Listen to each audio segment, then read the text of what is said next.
Well, hello. I am Marion. This is Book Zealots. Please join me for some tea. We are in a ration, you know, so we have very little to share, but share I will. The Last Bookshop in London by Madeline Martin. Grace Bennet is in London. She goes to Mrs. Weatherford's house with Viv, her very best friend.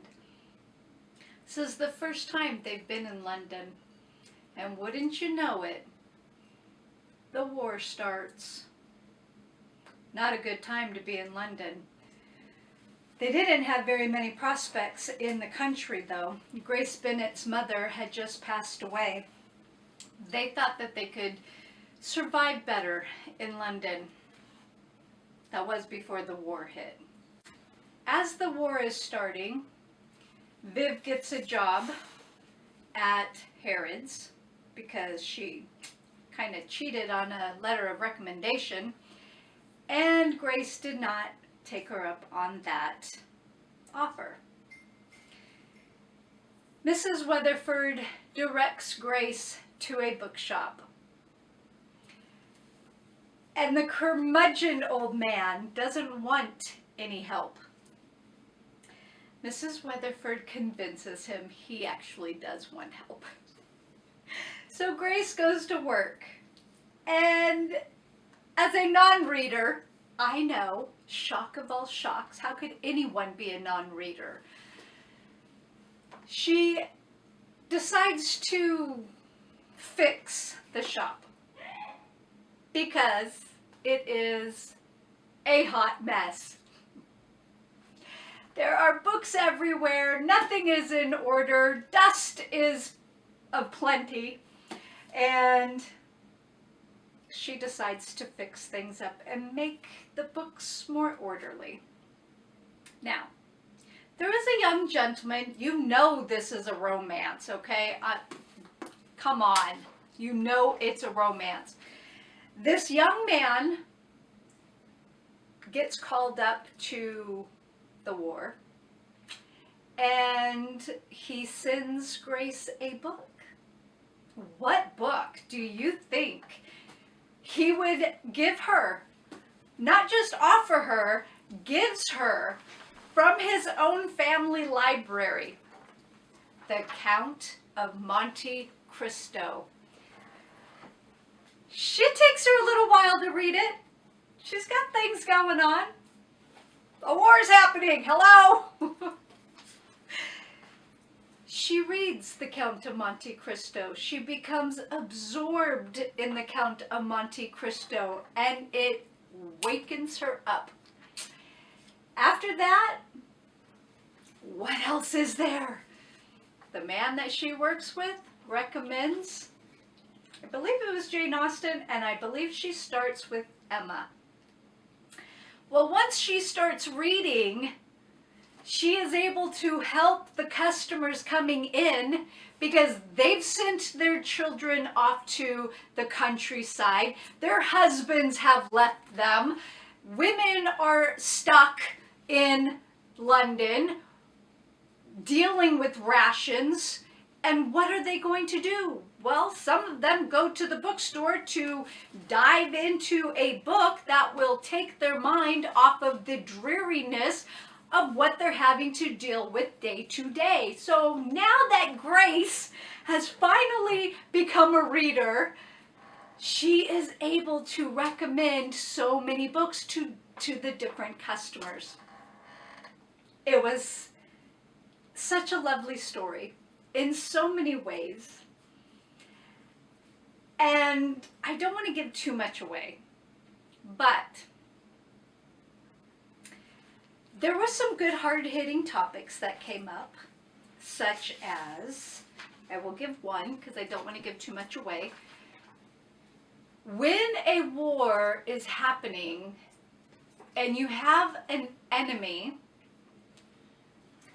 and another country sides with your enemy, and those people happen to be British business people but aren't of the British ethnicity, and at night, hooligans destroy their store or restaurant or cafe or what have you, what do? Do those people have the right to destroy their company, their business, just because they are of the ethnicity of this country who sides with Hitler? Or because there's a riot of them and only 2 of you, so the people who were on night duty making sure that no light can be seen from your home, do you say something or do you keep your mouth shut? Should those hooligans been destroying the property to begin with? Okay. Now, I thought it was very interesting because there are many books named in this book that are recommended or that Grace herself reads. And at the very end, when her love interest, the man of the hour, shows up, he brings her a paperback copy of The Great Gatsby. Now, I know not everybody likes The Great Gatsby. There's some things to learn, to glean from The Great Gatsby. But where does your mind go when you think of a paperback book? Right here, right? This is what we consider a paperback. But no, au contraire.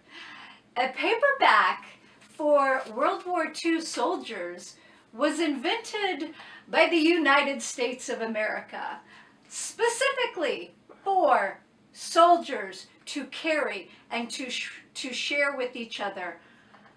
I am going to show a picture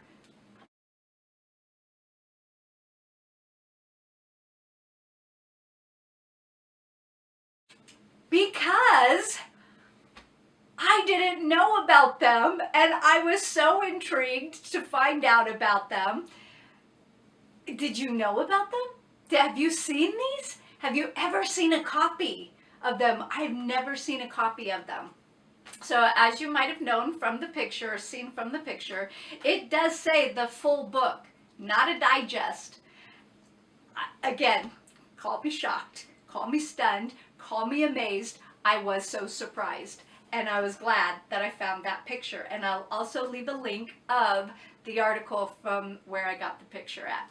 Now, some of the interesting aspects of World War II rationing was that in May of 1942, there was already something rationed. Do you know what it was? If you guessed sugar, you win the prize. I don't know what the prize is, but you win. And then after that, coffee. Now, just on a side note, have you all heard what's happening with coffee right now? If you love coffee, I highly recommend you go buy extra. So that was number 2, and coffee was rationed in November. And then in March of 1943 was the heavy-hitting rationing. The meats, the fats, canned fish, cheese, canned milk. The only thing that wasn't really rationed were fresh vegetables and fresh fruits. I do believe that those were the only items that were not rationed. Now, I thought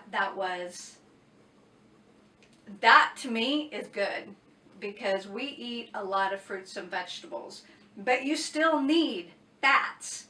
You need that in your diet to be healthy. Not the bad fats, don't get me wrong. Don't go out and go eat a candy bar. That's not what I'm talking about.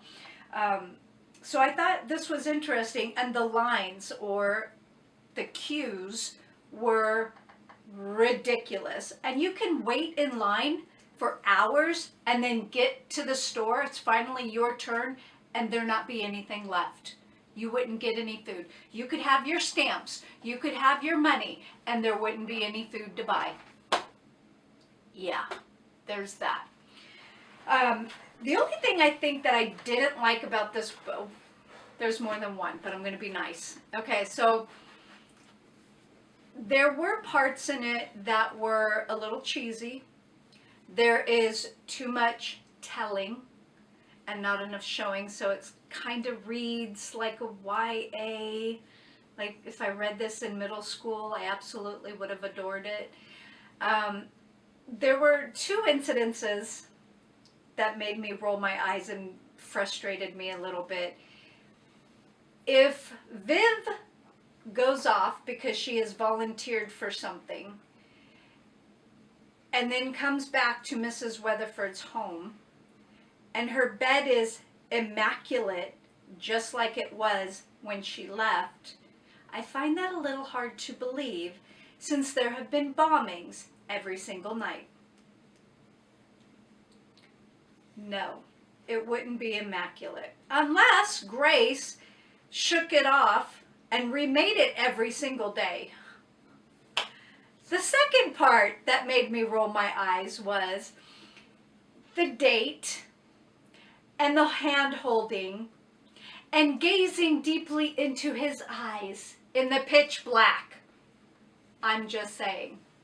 Now, okay, maybe she did eat her carrots and her eyes were beyond an owl's and she was able to gaze deeply into his eyes. It was just silly, in my opinion. It was just a little bit over the top. So, in any case, how well do you think you would do if you had to deal with the rationing? Have you seen the soldiers' MREs? They gave so much sugar to those soldiers. I understand that the British soldiers had to keep up with the hopped up, high on drugs Nazis. I get that. But I think if the soldiers had been fed a little bit better, and where did all of that food go that the citizens sacrificed? It didn't go to the soldiers. Where did it go? Now, overall, this book,